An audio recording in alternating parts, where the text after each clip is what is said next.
today we have on the podcast Oz Malik, one of my friends of, I'd say about, 4 years now? Probably a bit more, actually. Right. I reckon around maybe 5 or 6. Okay. Because we did meet on a Zoom call previously. That's around right. During COVID, but then I had seen your work before, so I knew of you. Okay. And known that Girija is this amazing classical Indian dancer, so that's how I know you. Right. But yes, I think properly we know each other, maybe Yeah, and that was such an interesting Zoom call as well. It was the very first time that I saw other South Asian artists in Australia, and that was super exciting. I think it was organised by, was it Nithya? Yes. Nithya Nagaraja? Yes. Yeah. And that, I think now as well, it's quite normal now for like a lot of South Asians to like meet up. But this was, again, even just a few years ago, it's kind of like groundbreaking that like, okay, these other brown people exist in the arts that are not from Bollywood. Like exactly. we have this other pool of talent. So that was nice. Yeah, that was really cool. And I had the opportunity to meet a few people through that Zoom call. You were one of those people. And I think since then we've had a lot of exchange in terms of just life and art. And as you know, you as an artist, you were developing, you're an actor, and I've been doing a lot of work with Indian artists. So to speak to an Australian artist, it was really great, like Australian South Asian artist. And I also got to learn that you were someone who is very much into poetry and beauty and culture and all these sorts of things. And this has been an ongoing conversation between us. Tell me how you kind of got into this whole vibe of like, because you're very into Rumi's poetry especially. Yeah, well, Rumi's poetry is something that's close to my spiritual religion as well. So I come from a Sufi background, and so if people don't know about Sufism, it's like this mystical branch of Islam. It's not separate from Islam, but it's seen as more of the mystical branch. And I had known we were Sufi, like my family and everything, but I never really practiced Sufism. I had this conversation with my auntie, and she's like this kind of hippie auntie. Right. She would she's Muslim, but she would go to like church and Buddhist temples and shrines and everything. So she was like very like almost pantheist. She kind of accepted everything. And so I would have these conversations with her and be like, what's this like oneness, like spirituality, all this sort of stuff. And one day she tells me, she's like, oh, we're Sufi. And I'm like, oh, okay. Right. I thought we're just like regular like Muslim. Yeah. And she went into deeper into Sufism, and I was like, oh, this doesn't seem like dogmatic rules. And, right. And as a young person, you are used to like religion just being like, don't do this, do that, don't do that. So I was rebelling from that. Right. From the dogma? From the dogma, yeah. But it's funny, now that I'm a bit like older, I don't mind dogma. I think it's okay. I think the structure of like rules are important. But it should be balanced with spirituality. Yeah. So then I went on my journey towards spirituality when she told me about Sufism, and my first entry point was Rumi. Because it's like the most accessible poet. That's right. And quite popular as well among all of us. Super popular. And I'd heard his name before. Right. But I didn't understand his link to Sufism and everything, because his poetry is quite like about love and ecstasy and all these sort of things. I didn't really see that much religion in it actually. Yeah. Which was quite nice. It was quite a universal message. But the more that I've and we can talk about this a bit later, but the more I've like learnt about Rumi, I've understood that he's actually talking about God. Yes. Yeah. There's a funny meme that I saw, which was Rumi's poetry isn't about your ex-girlfriend. That's right. We always mistake Rumi's poetry for like love notes, isn't it? Yes, yeah. And it's quite interesting because for me, I kind of drew a parallel between this text called Geet Govind, which is, have you heard about that? No, I haven't. Okay, so Geet Govind is this text done by Jay Deva, I believe in the 16th century, or earlier, I'm not too sure. But pretty much it's a series of love poems, but it's written for God. But it's all metaphorical, like this oneness, this connection that you have, which is so kind of, it's almost erotic, or it's almost sort of like you can't separate it, you know. But he's written it in that way. And I know Rumi's more of the romance person as opposed to, we'll come to this idea of sensuality. But I kind of drew a parallel as to how they're viewing God as this lover. Yes, one of the names for God we say is like the beloved. Yeah. And it's this kind of, love is a huge theme in that, of like Rumi's poetry or even your tradition. I think that's the cool thing. Like a lot of people might not know this, but there's a lot of obviously like stuff about like Hinduism and Muslim, disagreements, and you see this with like the geopolitical situation in India and Pakistan. But you and me are as these two people that come from these two incredible traditions, and we find a lot of commonality, I've found. Yeah. And you've really opened me up to like, aspects of Hinduism, and like there's a lot of beauty in there, and it's you're very close to your religion. Yeah, I've been very lucky to be born in a family which is really diverse. So my family, and I remember you finding that really intriguing as well, because some of my cousins are Muslims, some of my cousins are Christian, some of them don't practice anything, and some of us are Hindus. And I'm one of those Hindus who practices philosophy of Hinduism, not necessarily the religion. I don't even believe there is a religion called Hinduism. It's more a series of philosophies. And I try to find a lot of, connection with anything that speaks of God. So for me, going to a church and praying is just as important as going to a temple and praying. And I was also lucky to have friends who had opened me up. I think even I told you about my other friend who is very much into Christianity. And like these ideas, which anything good, I really feel like I can take and practice. Yeah. And I found that with the things that you were saying as well. Just a question, with like in your day-to-day life, how do you like balance like Hinduism with, I don't know, like modernity? Because we always have this question about like, how do you be like a Sufi, like, and a modern person or a Muslim, and like living in like the modern times? Do you have those same things, or is it less so in your community or your? So I think the way I practice Hinduism is truth. For me, Hinduism in one word is truth, or this philosophy is truth. And how can I be the most true and authentic to myself, honest with myself and honest with life, and obviously taking care of other people and stuff like that as well. I'm going to delve into what this whole podcast is about at this point. So there's a concept called Sringaram, which I have kind of mentioned it to you. So with Indian classical dance, there is a concept called Sringaram, which is supposed to be beauty born through love. This love is so filled within yourself that it brims and it flows to other people, and it connects you. This is considered in theater, like it's called a rasa, where it creates a connection with the audience. That whole beauty is called Sringaram. Through this podcast, I'm applying it to life. Okay. Right? Nice. Because Yes. I feel like it's the same thing. Like I was having a conversation yesterday with an artist named Mithil Devika, and she just spun me out with this idea of connection where, I kept asking her, what is Sringaram? And she kept saying, I try to connect to the audience. I try to connect to the audience. I'm like, at the end of the day, you're so beautiful when you do connect, to other people. But also this is about connection with yourself. And how do you feel most authentic? So that I'm going to pose that question to you. How do you feel most authentic? Like what do you do on a day-to-day basis? Oh, that's so complex and just like deep, but it's incredible that you're like hosting these sort of conversations. I've always found that I've not lived a very authentic life, and there's reasons for that.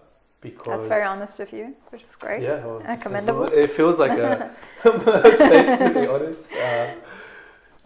So I have found myself not always being authentic because there has been like a mask that I've had to always put on, whether that's being a first generation, like migrant basically. So like my parents were born overseas, I was born in Australia, so there's a language barrier.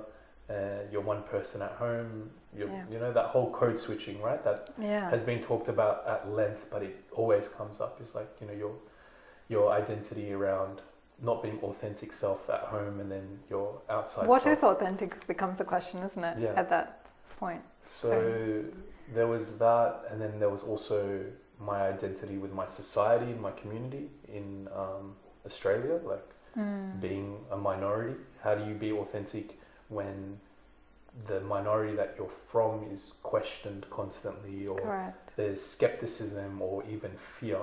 Yeah. So then you have to change yourself to make people feel accommodated. And now I do that less so now because I found it more dignified, but I found from actually empowering myself and knowing thyself, as they say, like the more I learn about my history, the more I learn about my culture, my brown skin, my brown ancestry, I'm able to be a bit more prouder because we still have this colonial hangover, and a lot of people don't know how that subconsciously changes us in terms of how we look at ourselves, how we view others. This hierarchy, we might not feel like we're this or that. We're worthy. There's this big idea of second grade citizens, isn't it? All this sort of stuff. So this was all subconsciously playing. The thing that, again, this was a blessing for me in life was like, again, almost from the beloved, the spiritual beloved, is that he gave me a lot of qualities and virtues which are from him. They say like anything that you have good in your life is from God, and anything that you do bad is from yourself almost. But trying to connect those two to become one. So a lot of the good things, qualities that I had allowed me to feel comfortable. I was, decent at sport. I was more than decent. Yeah. I miss being a sports player. That's one regret that I have. We'll talk about that in a bit. Yeah. So I think for me, it was always like, the qualities and traits that I had. I was lucky. So I was able to do well in school, well in sports, all these sort of things. So I was just naturally like confident because I was like the tallest kid in the class. Yeah. I used to be the tallest kid in the class. I know it sounds like a joke now. You're one of those people that look tall though. That's you right. say you're short, and in person, like. And I always wear boots and heels. Maybe that's what it is. So that's what it is. I think one story that you told me really kind of, I guess it just gave me a huge perspective shift, or really had an impact, I'd say. Your name. Oh, yeah, my name. And when when it really hit you, like, did you want to talk about that? Yeah, sure. Yeah? I'm happy to. So you were, tell me about that incident that happened 9/11. Yeah, of course. No, like, this is, so everyone, I think, especially when they're a minority, get like lumped together. Correct. And I think what we're always trying to do, like when you look at like all these programs or,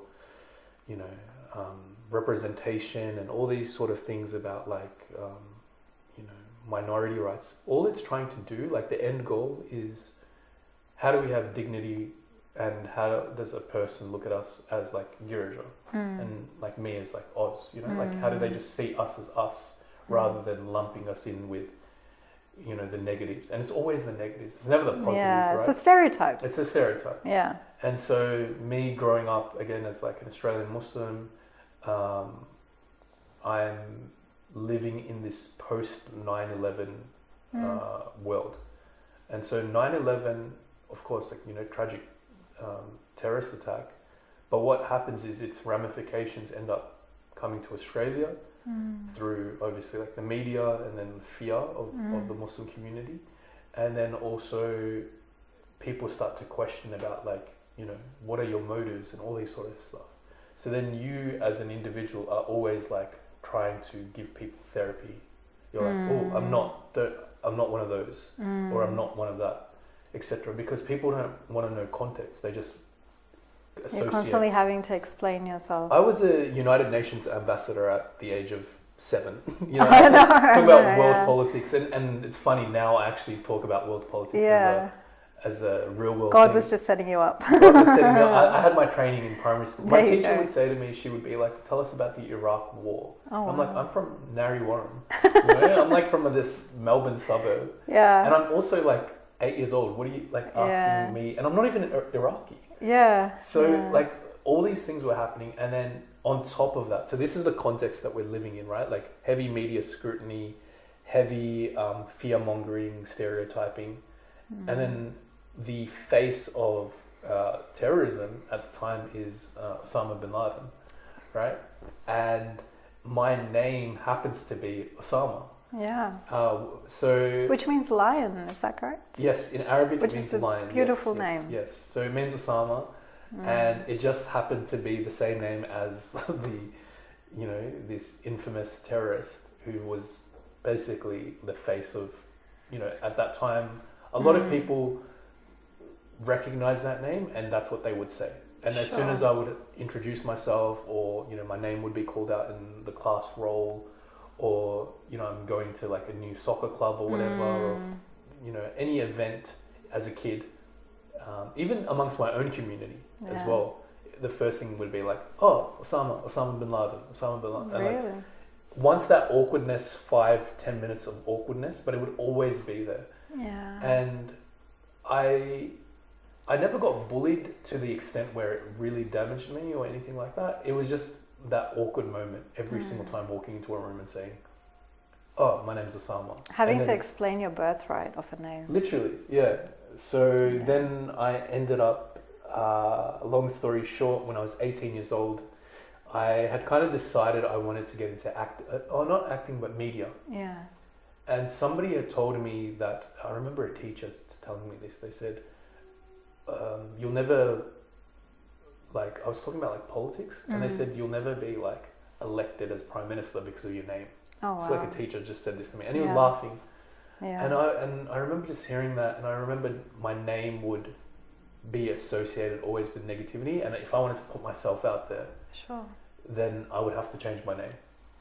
So when I was 18, I got my birthday money saved up. It was only $180, but you can change your name for $180 in Australia. There you go. And I was really sad when I was changing my name because, one, no other name would fit me because I'd lived with this name. And the other thing, I did feel like I was selling out. I felt like I was shedding a part of my identity, which didn't sit well with me. It wasn't like I was trying to impress anyone. I was like, oh, this has been put on me. I'm trying to survive. Yep. So once I changed my name, and the reason why I chose Oz, this is the irony of all ironies. My name changing to Oz, I get more questions about my name now. I had that question the first time. Because nobody believes, and also I'm in Australia, they're like Oz, even though you would think Oz is common, nobody has a name called Oz, so it's just, I'm getting more questions, and that's, I guess, the irony of ironies. But we have an Oz in our family too, just letting you know. Yeah. Well, a different name, but we call them Oz. Yeah. Well, the reason why I called myself Oz was no other name was fitting me. No other Arabic or Muslim name was fitting me. So people would call me Aussie anyways. My nickname was Aussie. Right. At school. So I just went with Oz. Yeah. And the rest is history. I still, amongst my family, they still call me Osama. And I would like to reclaim that name eventually. I don't know if I'm ready for that or whatever. Obviously, I'm talking about it now, but I'm okay with talking about it now, and I'm okay about the thing is, when they say, "Oh, what's your name?" and I go Oz, and then I go, "What's it short for?" and I go, "It's not short for anything," and they're like, "But what is it? How'd you get that name?" And then I have to tell them this whole history. Yeah. And then they just sit back like, "Oh, sorry, I asked." Shit, sorry, I asked. They feel guilty, and I felt sad. I think that I told you. I completely relate in terms of name because my name is actually Girija Shankari. How did this Girija girl growing up in Perth Oh my God. How, It was hard. what were your I stories? would, I think, at least curse my mother once a day because she's the one who chose his name, for naming me Girija. And I like the name Shankari. What does it mean, Girija? Girija Jaraj. I mean, not Girija Jaraj. Girija Shankari means Queen of the Himalayas. The Queen of the Himalayas. Shiva's consort. Okay, So wow. Parvati's other name. Wow. Which Beautiful. I now value very deeply, and if anyone told me to change my name today, I'd be like, nah. Like even when I order a coffee and they go, oh, do you have a name with that? I could say G, and everyone call me Gidge. What did but- people call you in school? Gidge. Gidge. Gidget the widget because I was short. Really? Yeah. And teachers? I think everyone somehow, like I went to London and I was living in London for a couple of years, and there they called me Gidge. No one told them, but they just came up with this Gidge. Gidge. Yeah, Gidge. Okay, I was like, all right, cool, whatever. But now I'm really particular about people calling me by my name, even in a coffee shop. I yes, sit yes. there and go G-H-I-R-I, no, R-I. Yeah, no, You know, it's, the full thing. it's a beautiful thing to hold on to your name. That's what I've realized. It's like, Yeah, it's hard. It's Yeah. definitely hard, and I feel your pain. Obviously, yours comes with a lot more baggage, let's just say. Right? In terms of yeah, Girija, so not it's like I'm just just like like, a pronunciation oh, changing my issue. name because I want to be white. It's just like, Yeah. hey guys, like this. Yeah, there's this- a huge, like you said, you couldn't go into be a politician or anything like that No. without having like this negative thing attached I to got it. stopped at the first time I went to America. I got stopped at the airport, random selection, for like 3 hours, Oh wow. and 100% it was because of my name. It could have been the fact that also like I'd been overseas, but like the types of questions they were asking, they were like, you know, and they literally asked, do you know any terrorist organizations? Do you know how old are your cousins? I'm like my cousins are like kids. What are you talking about? And they're Yeah. like, they asked you, have you read material before? All these sort of things. Yeah. So it does. It's not like you're not changing for it because like nothing's happening. There's a context to it, but at the same time as well, once I changed my name, I started working for a lot of NGOs and volunteer organizations, and I started being like, okay, I'm going to try to change society in a way where other kids, no matter what culture or background they come from, don't have to change their name. Yeah, and it's a big thing. Like it's you're born with it, and if you're questioned in your basic identity, That's it. Yeah. you know, you're dishevelled. Yes. Exactly. Yeah. And I suppose, did you have to overcompensate as a kid too, because of that?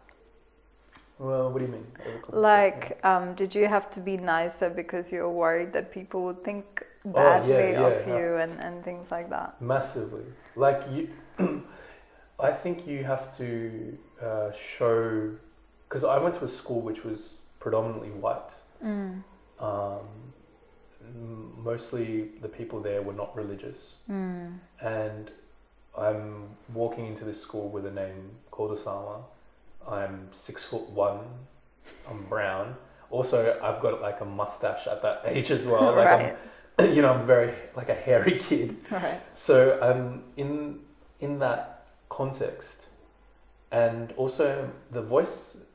It's interesting. My voice was very heavy back then as well. Right. Because I'd hit puberty much earlier than most of the kids. Yeah. So people would think I was a man, like a proper, like, Right. you know, even when I played soccer, they would be like, where's his birth certificate? He looks too old. Really? Okay.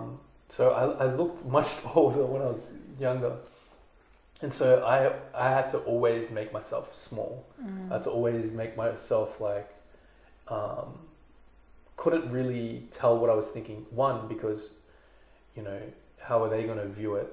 I am surrounded by these people that don't know much about it. And then also, sadly, like you look at the Australian like legal system and media, if you as a brown person or, you know, as a Middle Eastern person talk about foreign policy, talk about, you know, these wars and these conflicts, they'll be like suspicious. They'll be like, why is he, exactly. why are they talking about it? What do they? So this critical critique wasn't able to happen. But then as I got older, I kind of understood what the tools and skills to. It's do quite crazy because if you were someone speaking about your views, it would be so like viewed completely differently. Yeah, for sure. Yeah, and I'm a bit concerned about what's happening tomorrow as well. Like, Yeah. that's really weird, because I was under the impression that Australia was progressing into a more diverse space, and it might be. I'm not saying that it's not, but then to have so much hatred where there is a rally against this diversity, that's what it feels like. Yeah. So, and it's always hidden, right? Like it's always there, and it'll be used. the yin and the yang. Yeah. Yeah, it is definitely. I think like one thing when it comes to self-love, to know that your identity is accepted. You know, to know that. Yeah. That's a big thing. And I also understand in terms of being displaced. A lot of my work is actually about displacement and fragmentation, because I have, again, because of my passport where I was born, I have always been pulled aside as well and questioned. Even in Tobago, of all places, I was taken aside and I was like, do I look like I'm going to blow anything up? Yeah. But I totally hear you. But the thing is as well, like how you have that, for example, self-love. Yes, like a lot of stuff I'm talking about is like, it almost sounds like, okay, seeking approval. And I think that's what I had to get out of, which was like, oh, the validation is, I'm almost like trying to live what they want you to live, right? Yeah. Then I had to find out like, oh, okay, we'll go back to this being authentic self, is living your true self, dignified, having the resources and education and wisdom. And that can come in different ways. Like there's wisdom it doesn't have to just be books, but for me it was definitely more academic. Learning about my history, learning about my culture, my religion. And then I felt like 10 foot tall. Yeah. Then I felt like, oh, I can walk into a room. I feel completely content in my identity. I'm proud of my identity. And I also, from a spiritual perspective, we understand this thing is that everyone is made out of clay. And the first man was made out of clay, like dirt. So how can you have arrogance about your ancestry? Never. How can you hold yourself that, like, you know, you see white supremacists or, you know, people that are very over patriotic about their identity. How can you be when we've all come from the same earth, the same clay? That's a beautiful. So that's where we come from, and this one origin, you know, we at that connection, and beyond that is also about, if you really care about like justice, which I do, which I learned about in my studies and spiritual tradition, is that it's not just about your own people. You have to be justice for others as well. Of course. And they might come in a different religion or a different or no religion or different culture. So how do you uphold their rights? How do you uphold them? And they may have different beliefs to you, but that's what human rights is about, you know? Yeah, and that's the new exploration that you're on, isn't it? Justice. Yes, massively. Yeah. Yeah. That's where I find actually more like this idea of beauty. Yeah. Is beauty in justice, beauty in truth, beauty in like we're seeing the world right now. There are a lot of like the facade of like things put together. This is what happened with colonialism, right? If you see colonialism, what they did was we're proper, we wear suits, we have the higher intellect, we are you know, more civilized. Civilized, love that word. Yeah. So all that justifies oppression. Yeah. But it looks very beautiful. It looks very proper. The streets are clean. We've added structure. We've got structure. We have all these things, and these things can be there. Yeah. They look beautiful on the outside. Yeah. But is there justice with it? Yeah. There wasn't, right? We know this in British India. So that's where it's like I'm trying to put those two together, and your viewers might find this interesting. I also studied urban planning. Okay. And in urban planning, we learn about like cityscapes, and we learn about towns and buildings and structures. You do have to have a subjective, or like, you know, an almost like, not subjective. What's the one which is like a fact? objective or subjective? I always get this mixed up. Objective. Objective, yeah. Yeah. Sometimes you do have to have an objective view on beauty, Yeah. because if there's an ugly building, You have to say it's ugly, call it as it is. you have to say that it's ugly, but it's Yeah. also, as a society, we can't be okay with ugliness, because then we're okay with pollution, Yeah. then we're okay with high-rise mega buildings that are concrete, because the developer, the property developer, is looking for efficiency and profit, whereas the urban planner was always looking for like function and social science and beauty and the environment. Yeah. But if you just want to make profit and functionality, you can make a huge building that is concrete, put a lot of people in there. Or you can have a beautiful facade, which is like medium density, gardens, there's fresh air coming in, there's light, there's color. So in that sense, in urban planning, we do say, you have to be beautiful, because that will give you more rights, more justice. Correct. That's where it comes from. For me, it's, what you're saying is coming across as balance. Balance in, like, beauty is an interesting thing. For me, beauty has, like, this word balance really comes into play with that. Because even if we look at the microscopic way, you know, how everything is designed, from plants to atoms to everything, there is a balance in it. And when you lose that balance, excess of anything is what creates almost this idea of ugliness, right? Like if you're not in balance with the world around you, you have pollution. If you're not in balance with the money that's distributed in communities in the world, again, we have war, we have all this ugliness, you know, pops up. And when you're not eating properly, you put on weight, or you know what I mean? It's all these things about how do you maintain this balance, and it kind of, it's almost like this inward resonance which goes outside for me, like this idea of Sringaram, which is like whatever happens within you, it's like it resonates outside and expands. It does. We have this, again, this Sufi kind of concept, which is if like a ruler or a king or like somebody in power is unjust, so like they're doing injustice, a bird far away, like very far away, will feel it, like in its nest, it will feel it, even though the corruption and the injustice is happening miles away. But the bird is the first one to feel it. So it resonates, it connects, and that's why, like, these are like first principles, you know, first principles, and I care about like nice things. You do. I like, you know me. I do. I care about like quality, nice things, the beauty of them, but never with arrogance, I think.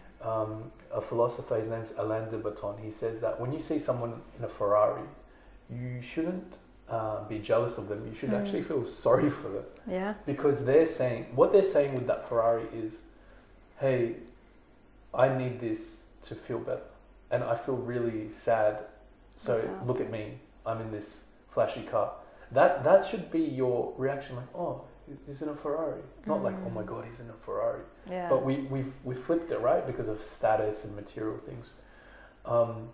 But on the other hand, a Ferrari is a very beautiful looking car. It is. And you could just purchase it because it looks pretty. Because it looks pretty. And so there's this, like, I find that tension of like beautifying things, and they can be also quality. Like we sometimes see with in politics a lot. Eat the rich. Right. What does that mean? Of eat the rich or eat the 1%. I guess it's like this idea of like the rich are exploiting everything, right? Yeah, again, out of balance. Out of balance, yeah. But I think the conversation that gets lost in that is like beauty.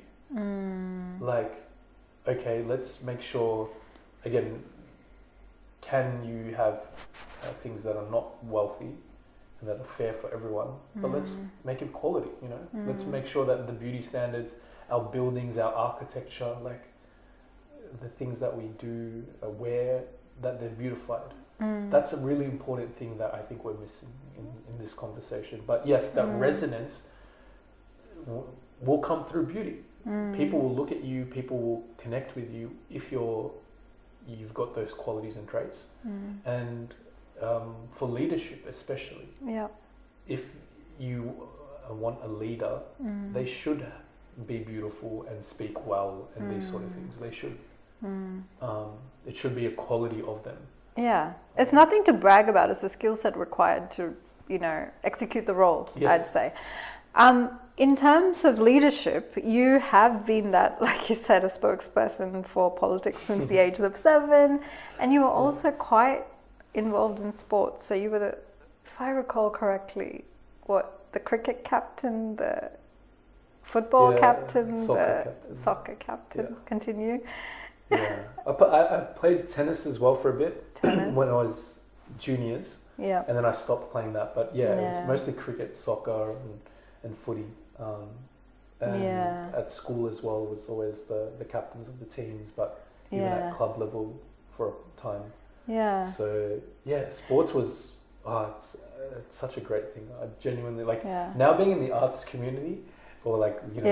I'm just like, the sports. Like I'm missing so much. Go back to sport. No, I can't anymore. I was never into sport. Funny enough, I said maybe a 5-year-old, yes, but beyond that, me and sport two. But you're a dancer, so there's some physical movements. There is. And, I think there's a glitch in the head again, because I maybe still am, but I was very overweight as a child, and so sport wasn't something that I was good at, and so it was something that I pushed away and all that sort of stuff.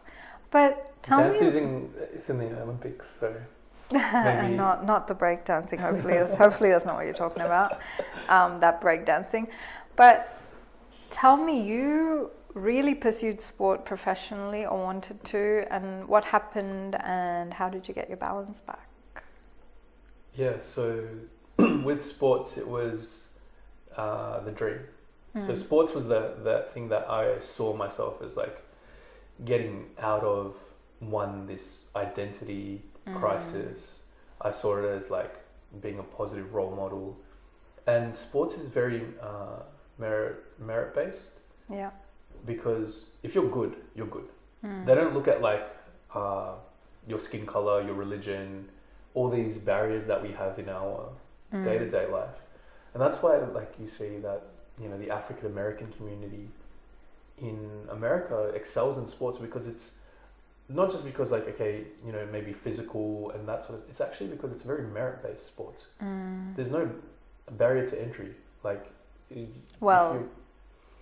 Not as much as maybe not in Australia, maybe. No, even in Australia, the Aboriginal community, Indigenous community, if there's one community that one sector they excel in, is sports, in footy and rugby and stuff like that.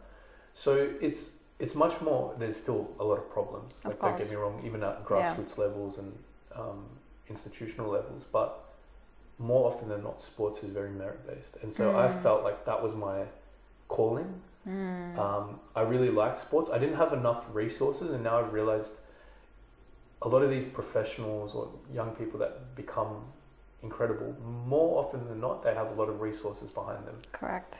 I didn't have those. Yeah. But I was passionate about it, and then when it comes to that age where you want to go into semi-professional sport or trying for even professionalism, that's when I did my ACL injury. And so my knee was completely damaged. I couldn't play sport again, and I was basically depressed, completely depressed. I'd lost this thing that I was very passionate about. At the time, I didn't excel in studies. I didn't have any other hobbies, and so I remember that final school year, just not doing anything, sitting by myself alone. I would go away from my friends and I would get counseling because I was so deeply depressed about not playing sports. Of course. I mean, it was a dream, right? When you lose a dream, so it's really I lost my dream and I didn't know what to do.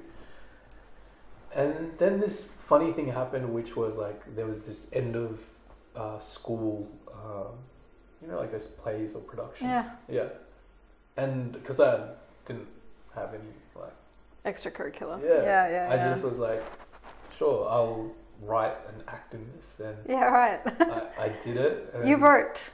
I helped write the script, and I acted in it. Funny enough, I played this director Right.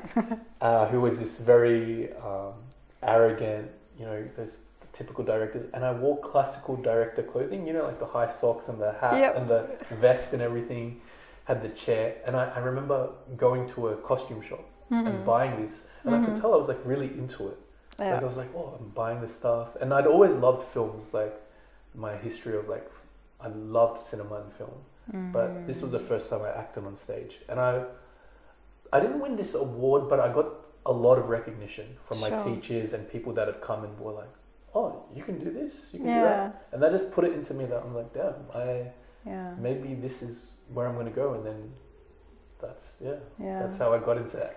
Let's come to my most favorite part, your acting.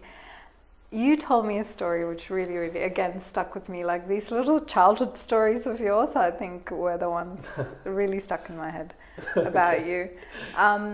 About how you used to watch films as a child. Tell us a little bit, share that story with us. So my dad, in particular, he would come late nights from his work shift, and he would play like these movies, and he would watch them late at night.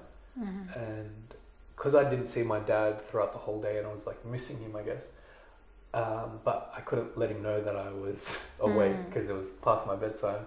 So I would hide behind the sofa while he watched these incredible like films. I remember like kung fu films and like crime thriller films, and I remember seeing my dad happy watching those movies, and I was like, I never saw my dad happy. So I saw him liking that thing, and I was like, oh wow. And then so that was one of those memories. But then there was also like, I had a TV in my room, and that was my escapism. Yeah. Watching a lot of like SBS world movies, like the ones with the yellow subtitles. Right. Okay. And there's foreign films. Yes. So I'd watch that, and when I would stay at my cousin's house as well, I would just see his DVD collection, and he would leave. And so I basically decided that like when he would leave, I would, borrow the films. the to films. go to the movies. I took the Godfather films. Oh man, they are classic though. Yeah, and I remember watching them, and those Godfather films I still have. Like I literally stole them from my cousin. Right. And I was in awe, and I think it was watching the Godfather film, seeing Al Pacino and even De Niro and Marlon Brando perform, and I was like, oh my god, I want to do this. So it was literally like the Godfather which inspired me to get it. Of course it will. Oh my gosh. And you're a Brando fan, aren't you? Yes. But I think every pretentious actor is a Marlon Brando fan. So I'm just doing that thing. Which is like, Marlon Brando. He's our guru. Yeah. And so I remember one film that you suggested, which I went and saw after you suggested it. Mood for Love, is that the... Yeah, Mood for Love, yeah. In the Mood for Love, yeah. Beauty of the cinematography in that. Tell me a little bit about what drew you to it. I am a person, and I've said this a lot on set, like aesthetics. I always say aesthetics. You are such an aesthetics person. Yeah. Yes. I love Which is why I wanted you here. Yeah. But I think it should be like aesthetics with substance as well. Like sometimes they say like there's no substance, it just looks beautiful. But maybe I think I was thinking about this the other day. Why do I care about the aesthetics and these sort of things? My mum is a painter. She's a artist. Yeah. Yes. So in my house, I grew up with a lot of paintings, like classical paintings and even contemporary ones, but like classical and landscapes and everything. So for me, like a landscape or a picture in its stillness, like even still life, I see the beauty in that because I've maybe inherited it from my mum or grown up with it around. And so I always would find that beautiful, and I was always like a curious kid as well. So I would always like things like in the city, and I would walk a lot. I would catch the train, walking, and there was no dialogue. And this is, I wouldn't have headphones in, I'll just like observe and see things, and I'm like, oh, that looks beautiful, this laneway looks very nice, or this, oh, there's two people talking, just sitting there. And it just became in my mind. And so when I see that in cinema, say, I don't even call it movies anymore, I say cinema. That's right. Yeah, or films. That's right. Cinema or films. Yeah. I look for it that and that mood, and in the mood for love is probably that perfect film for painting. It's a painting. It's literally a painting. How did you find it? Like you said, it's a painting, and it has all those aesthetics that you were talking about, and then it has this relationship which is fulfilled without being together. It felt like a magnet. But you know when the magnet is like for like, and it misses. Oh yeah. That's what it felt like, the entire film, and the cinematography, and everything that they were doing was this magnet, which was, and even the camera movement as well. You see this constant movement. No, I really enjoyed it. I definitely enjoyed it, and I see the aesthetics, and I have noticed with you as well that, when you do look at a frame, even some of the stuff I just see, it's super critical, because then that must come from your mother. And the training that you've had in terms of seeing these, paintings and things like that. I don't know if this is the case for you, but like you've told me how much you love R&B music and like hip hop and stuff. But when you have that memory of that, it's the music videos, right? Or is it the songs? Like, what is it for you? No, for me it's a childhood. Okay, it's a childhood. Okay. Yeah, because I think maybe I do. For me, kind it's of the music videos. That's why I also like I remember the music videos a lot. So, yeah. Yeah. We used to actually back in the day record all those music videos and like, have a storage of that. Look, I mean, obviously it was a vibe, right? It was a vibe, and definitely enjoyed that vibe. But we lived during that time period, right? So it was like we were there, and it was really cool because I grew up with brothers, and so I think that was just part of growing up for me, which is nostalgic.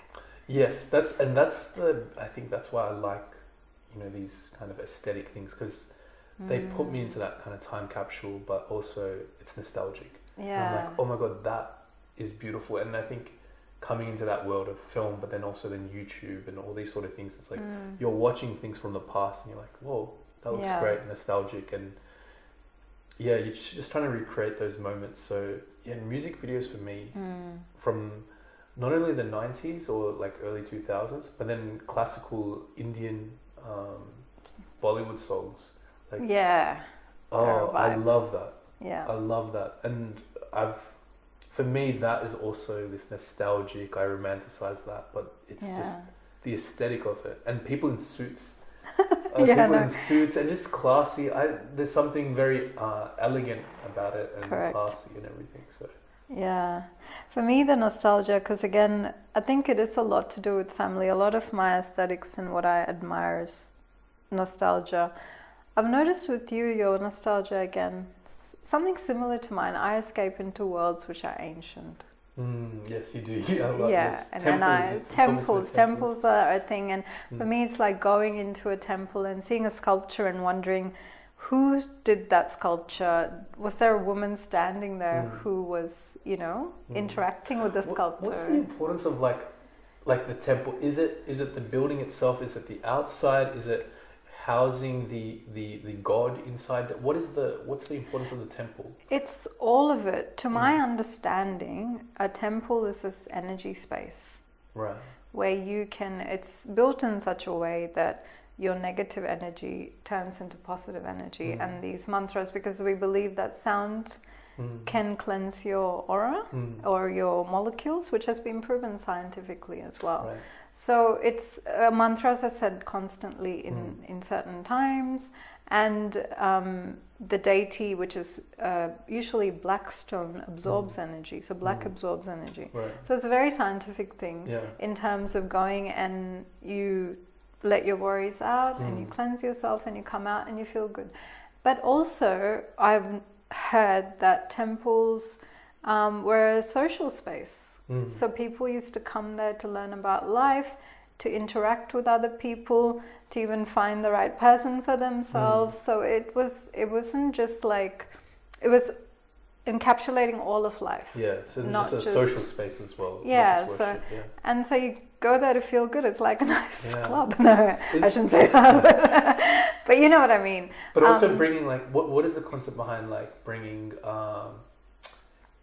so like no, maybe it's in different temples you're bringing offerings as well. Is that something that you do as well? Or? Yeah, so offerings, you mean like taking prasadam? Yes. Yeah, so again, it's a blessing, right? So we believe that if we take food, even when we eat food, they say that you should eat it in a positive environment because that food absorbs energy and that goes into your body and it can heal.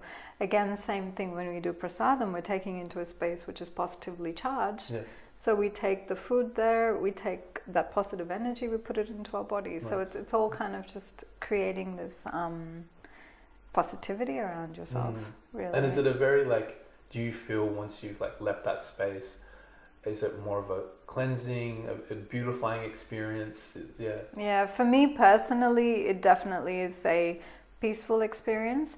I'm not one of those people who goes to all the rituals, right? I will go and I'll sit there for hours on end sometimes in the most old temples by myself, and I'll just absorb it. And that's at my own pace and my own thing. There are other people who feel that they need to go to the temple in a certain festival or all that sort of stuff, which is great for them. It doesn't necessarily work for me. I prefer, less crowd, right, yes, chill vibes. Me too. I like going to the mosque when nobody's there. Yeah. Tell me more about your spirituality. Well, it's an ongoing struggle. Yeah. It's always up and down. But what is a struggle with spirituality? I think it's... How do you see spirituality? Yeah. I see it as like our lower, higher and higher self. So we would say like almost animal kind of instincts, and then like our human self, and then like angelic self. And it's hard to obtain the angelic self. And then the animal self, the instinctual, not animals are incredible and beautiful, but it's more about the instincts, just going on instinct. Sure. Eating, killing, lust, like the instinct self. And the angelic self is, closer to this beauty or connection, oneness. And the man is somewhere in the middle. Sure. And so the man is always struggling between those stations. Sure. And what you're trying to do is find that balance, but also you're trying to reach a higher level. And that's, especially for the Sufi, they call it the different maqams, the stations.